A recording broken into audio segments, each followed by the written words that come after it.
Tous à la suite du guide. Demi-tour, retour à la case départ. Ici, les gens du village Chérif Moussari, derrière leur lawan, le chef, en rang serré. Ils sont revenus dans leur village, qui a retrouvé sa paix grâce aux forces de défense. Une paix qui trouve ses échos dans les champs à pleine voix du village d'à côté, Talakachi. La joie d'être chez soi fait danser les femmes d'ici depuis leur retour sur cette terre austère de l'arrondissement de Mayo-Moskota, dans le département du Mayo-Tanaga, après 4 années d'exil forcé à cause de Boko Haram.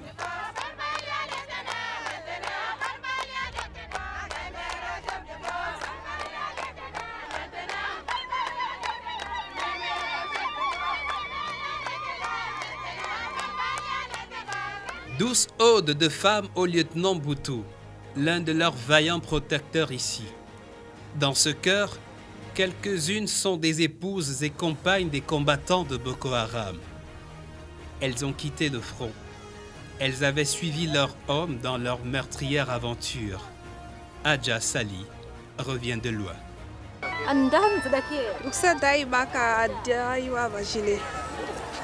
C'est le problème de le mari, il a envoyé là-bas. Son mari n'est pas encore, il est déjà mort là-bas. Là.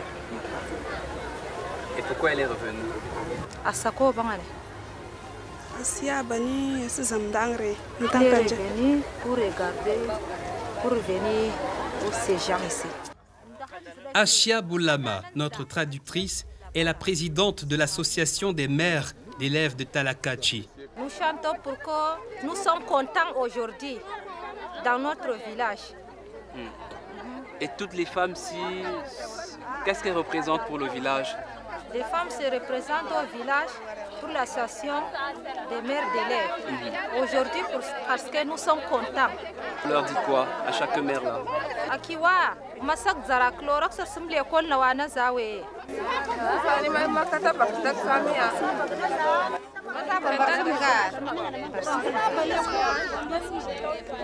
Et comment vous faites pour nourrir vos enfants? Mama ganit taras kni man mazatru duksuk zaramis kmasim le ekol na ke.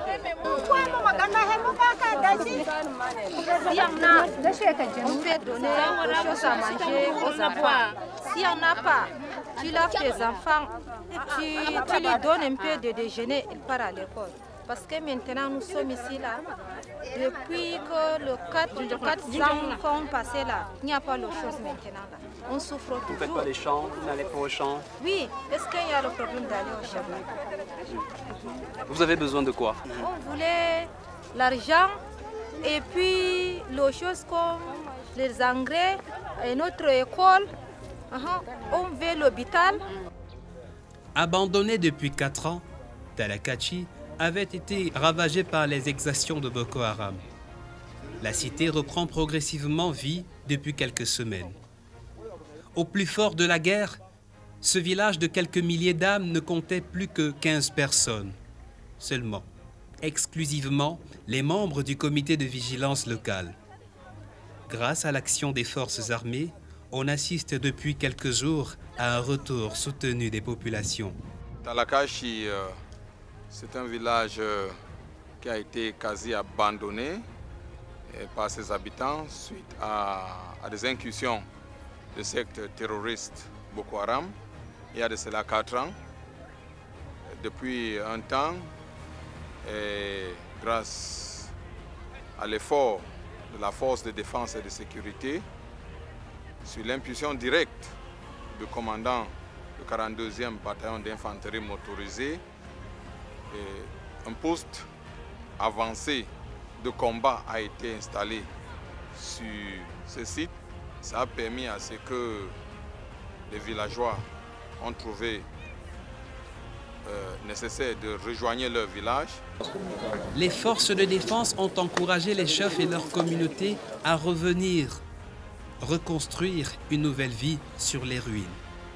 Lawan Bokar Blama, chef de Talakachi, et les siens renoueront avec les champs et l'élevage, comme ceux de Lawan Bokar Gouni, chef de Chérif Moussari. Ils avaient résisté à Boko Haram et en représailles, leurs villages ont subi leur fureur. le souvenir est toujours là. Depuis que le village a quitté, c'est vu aux exactions de Boko Haram que le village a quitté. Bon, avec l'appui du lieutenant, monsieur le sous-préfet et Sa Majesté Lamido de Mozogo, on fait en sorte de faire rentrer la population au village accompagné avec les forces de l'ordre pour nous soutenir. Maintenant, dans le village, il y a quand même la sécurité. Notre principale activité, c'est l'agriculture.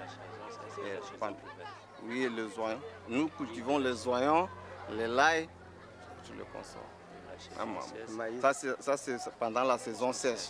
Et pendant la saison pluvieuse, nous cultivons les milles, les maïs, autres sortes de fruits. La traduction la plus aboutie de ce retour progressif à la normale est à noter dans les écoles qui réouvrent leurs portes les unes après les autres. Les classes ont repris vie à Goldavi et à Talakachi. Ici, les cours sont dispensés par des militaires passés maîtres dans l'enseignement. Ils ont remplacé les instituteurs que Boko Haram a fait fuir. Les militaires ont dû troquer leurs armes contre la craie. C'est la double activité, le pistolet et la craie. Nous avons trouvé une école où les enfants sont délaissés. Comme on dit, les maîtres ont peur des exactions Boko Haram. Et nous venons pour braver cela, pour remettre ces enfants en confiance, pour faire revivre ces enfants. Et ça marche. Ça marche. Dit que facile ou difficile, on fait avec. Nous avons juré honneur et fidélité.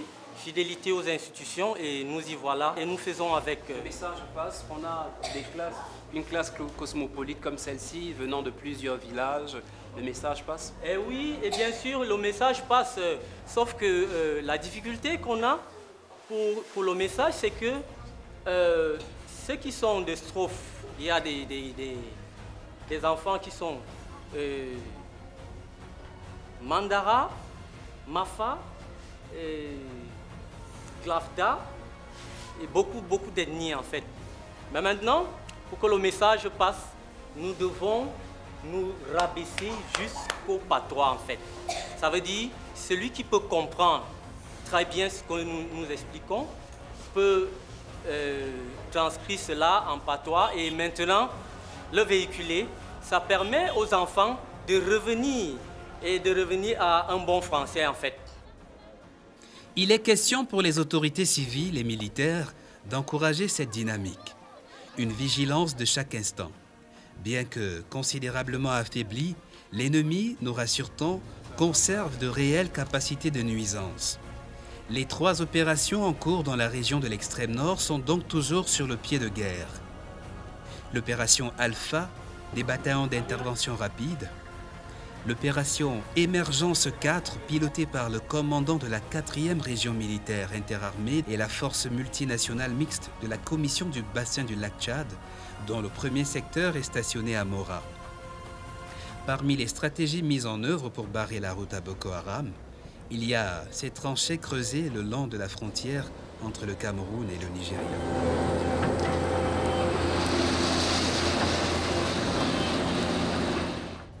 Ici, les excavatrices ont rejoint les chars sur le terrain de guerre. Les tranchées viennent de l'évaluation de vécu et des expériences du BID 2014. Au début de la crise, nous nous sommes rendus compte que l'ennemi avait des facilités de se mouvoir de très longues distances à l'intérieur du Nigeria, perpétrer des actes terroristes le long de notre frontière et replier avec beaucoup de facilité. Il est difficile d'avoir une mur de défense le long de la frontière. Alors nous avons pensé à des tranchées, 6 mètres de profondeur, 3 à 4 mètres de large, qui empêchent à l'ennemi d'avoir des facilités d'infiltration et d'exfiltration. À partir de cette tranchée, il est obligé d'utiliser des itinéraires prescrits qui sont surveillés et que les éléments de vie peuvent poursuivre en cas d'incident le long de la frontière. Et je peux vous rassurer qu'il n'y a pas une partie de cette tranchée qu'un véhicule, une moto ou bien un vélo peut traverser. On essaie de préparer nos forces à faire face à ce genre de menaces, également à préparer la population des conséquences de ce genre de menaces.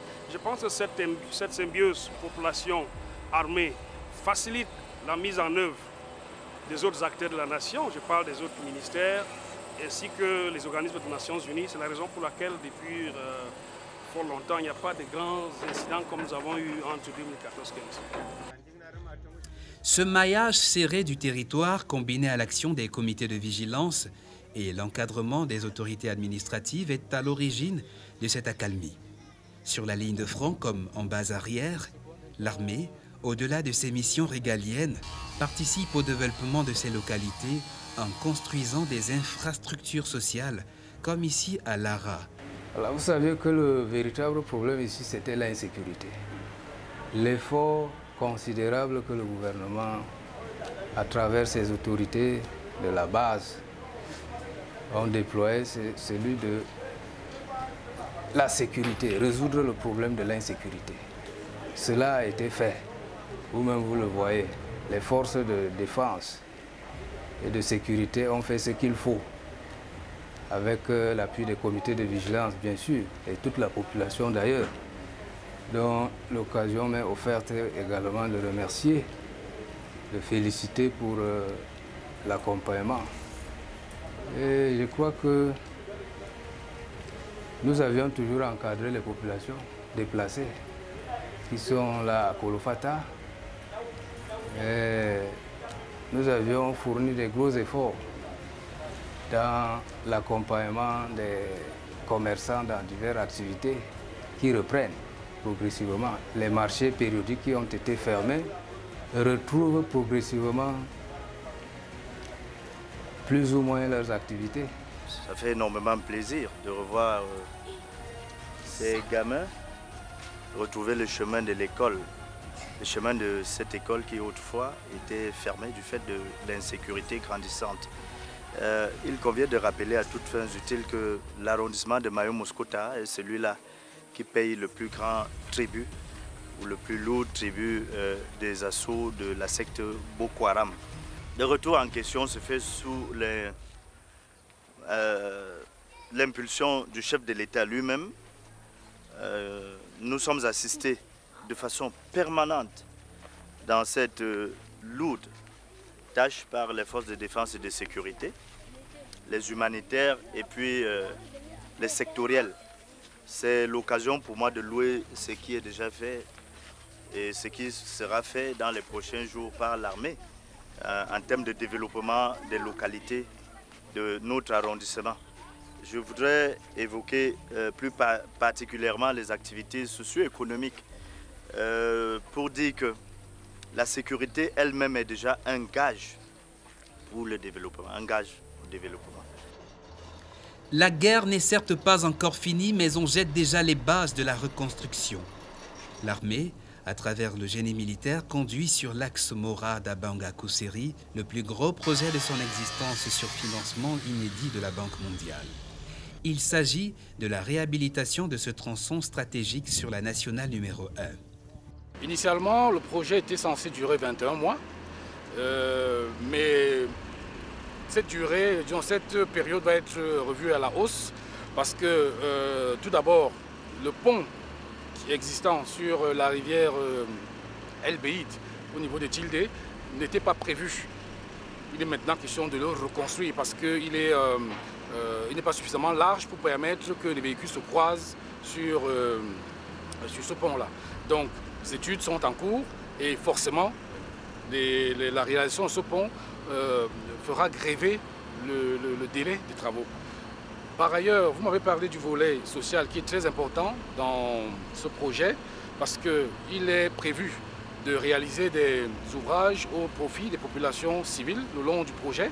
Ça consistera en la réalisation de forages dans certains villages, des aires de sport, la reconstruction et la construction de nouvelles salles de classe et de certains blocs administratifs. Donc, en ce moment, des sites ont déjà été identifiés pour la construction de ce qu'on appelle les projets connexes, qui accompagnent justement ce projet sur le plan social, afin que les populations se sentent entièrement concernées. Les populations en bénéficient déjà quant au recrutement du personnel, ça va vers le projet IMO, une bonne partie des manœuvres exécutées sur place. Donc, et à côté de ce projet, il y a des accords avec la municipalité quant à la construction de forages, la réhabilitation de certains établissements qui viendront avec le temps. Ouaza est calme, c'est beau, c'est vrai le parc, mais cette vitrine pourrait retrouver ses belles couleurs côté tourisme, côté activité économique. Qu'est-ce qui est fait, qu'est-ce qui est proposé, qu'est-ce que vous avez entendu à propos? Ouaza la belle, Ouaza le beau parc. Bon, Ouaza, les activités touristiques. Vous avouez que c'est tombé un peu en berne? C'est vraiment tombé en berne. Quand vous essayez de voir l'état même déjà du bâtiment, vous sentez que l'activité est même arrêtée. L'activité est arrêtée et nous déployons actuellement pour refaire surface l'aspect sécuritaire. C'est quand la sécurité sera véritablement établie que le haut pourra donner le top pour la reprise de l'activité touristique, notamment en levant le fameux terme de zone rouge. La deuxième unité légère d'intervention, on fait aussi dans les actions civilo-militaires. Il y a l'école publique de Lara qui a été réhabilitée par cette unité, et aussi l'école maternelle dans la ville de Kaélé qui a été réhabilitée par la deuxième unité légère d'intervention dans le cadre des actions civilo-militaires. Dans tous les chefs-lieux d'arrondissement, il y a des comités de vigilance et nous travaillons en collaboration avec ces comités de vigilance qui nous donnent des renseignements très importants. Et nous leur apportons souvent de l'aide sous forme de denrées et aussi financiers. Et pour être plus fort, les bataillons d'intervention rapide assurent la formation de nouveaux militaires.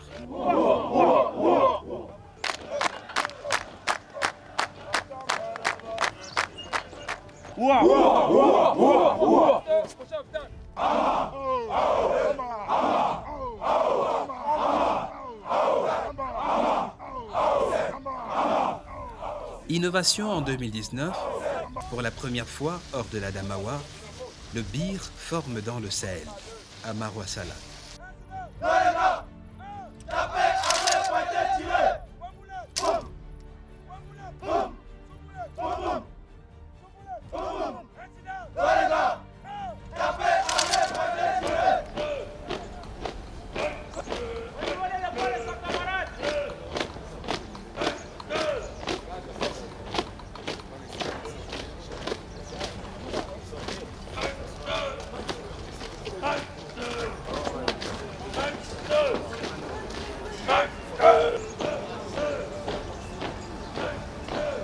C'est la première expérience de former des militaires, particulièrement des commandos, au-delà de la région de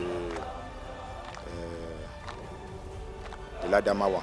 Donc nous sommes à la première expérience avec les conditions climatiques qui ne sont pas toujours aisées, mais c'est également un atout pour diversifier les aptitudes de nos combattants, de nos militaires. Nous avons les températures assez élevées qui avoisinent parfois les 44 degrés, mais on a su adapter formation et conditions climatiques. Le but de la formation est de pouvoir donner aux jeunes recrues qui passent de la vie civile à la vie militaire. Le but est de leur donner des aptitudes pour pouvoir être des combattants. La journée d'une recrue débute à 4 heures avec le réveil, et dès 5 heures, nous avons le sport matinal. Nous pouvons avoir le cross, nous pouvons également avoir le parcours d'obstacles que vous avez vu avec un certain nombre d'obstacles que les recrues devront franchir. Ces obstacles qu'ils pourront rencontrer sur le terrain et également sur le champ de bataille. Nous formons l'élite, nous sommes l'élite, nous n'avons que de bons soldats. Donc à la fin de la formation, tous nos soldats sont aptes, tous nos soldats sont compétents pour pouvoir remplir les missions qui leur seront assignées sur le terrain. Les forces de défense traquent les coupeurs de route et les voleurs de bétail. Si les tranchées barrent les voies aux infiltrations et au vol de bétail, la relance économique veut briser les barrières à l'échange. Et l'autre projet d'envergure dans l'extrême nord est la réouverture le 16 mai 2019 du corridor d'Amchidé, carrefour commercial entre le Cameroun et le Nigeria. Ici, le commerce sans frontières redonnera à Amchidé ses succès d'antan, qui tranche avec cette image désolée des ruines d'aujourd'hui. Autorités locales et population font d'un réel espoir dans cette réouverture. De la stabilisation que nous vivons, grâce aux efforts fournis par le chef de l'État, déjà en réorganisant, en érigeant la région de l'extrême nord en région militaire, 4e région militaire, et avec la présence de la force multinationale, nous avons connu une sorte d'accalmie. Vous savez, l'activité économique n'est pas du bruit, comme on dit. Donc il y a un certain nombre d'éléments qui ont été réunis et qui nous ont conduit à penser qu'il fallait aider la population à rouvrir ce corridor parce qu'il est vital. Vous savez, nous avons reçu des hautes directives du chef de l'État qui nous avait amené à rouvrir le photocall. Déjà, ça a été fait il y a 2 ans, c'est opérationnel. Et Moubi également, il nous restait que Amchidé Banki. Et avec le concours des autorités administratives et des forces de défense et de sécurité, et notamment la force multinationale, le secteur numéro 1, nous avons aujourd'hui pu réouvrir cette voie commerciale qui est très très importante entre le Cameroun et le Nigeria. Nous pouvons dire que c'est le couronnement. Monsieur le gouverneur, nous saisissons l'occasion qui nous est offerte pour vous soumettre les autres doléances des populations dont les principales sont la sécurisation des circuits commerciaux, l'encadrement du retour de ces populations par des dotations en vivres en attendant la reprise des activités rurales, l'appui à l'hébergement et à la restauration des logements détruits, l'accès à l'eau potable suite à la pollution des points d'eau par les agresseurs et l'assainissement des localités, l'accès à l'énergie pour l'éclairage de sécurité sur les voies publiques et dans les édifices publics tels que l'hôpital, le commissariat de la brigade de gendarmerie notamment. La réhabilitation des infrastructures commerciales, notamment le marché, des écoles et d'autres édifices publics, le réajustement de la digue de sécurité à Amchidé, la réfection des ouvrages et aménagements, voire bitumage des axes structurants Mora-Limani Amchidé, Amchidé-Kolofata-Kerawa et Mora-Kolofata-Kerawa afin de favoriser la circulation des hommes et des biens et de booster les activités commerciales tout en désenclavant les bassins de production agricoles. Cette réouverture, on la doit aux forces du premier secteur de la force multinationale mixte. Elle veille au grain. La situation sécuritaire dans la zone contrôlée par le secteur 1 de la force multinationale est relativement calme. Depuis cette année, nous avons donc pu mesurer le degré d'attaque de la menace. On s'est rendu compte que les menaces sont en train de se retirer beaucoup plus du côté de l'État voisin. Et donc, c'est pour là donc que nous sommes passés à la deuxième phase de notre mission qui est dans la stabilisation. La stabilisation veut dire quoi? C'est le retour à la vie normale. Toujours dans le cadre de la stabilisation, nous avons mené des activités civilo-militaires.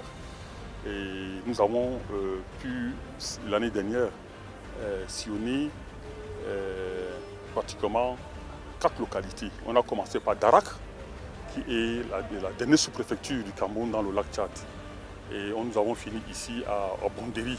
Ça fait 4 ans que nous sommes sur le terrain.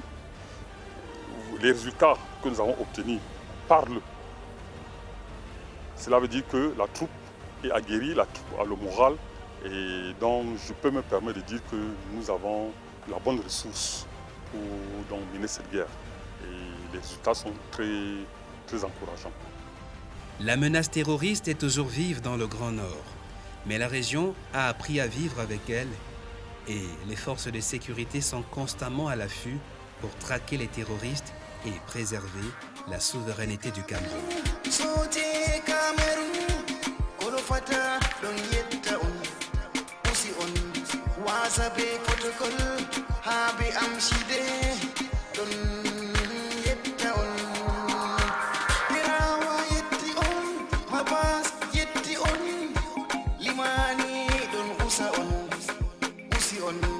Ashi gasiya ayutti marwafu barkitini on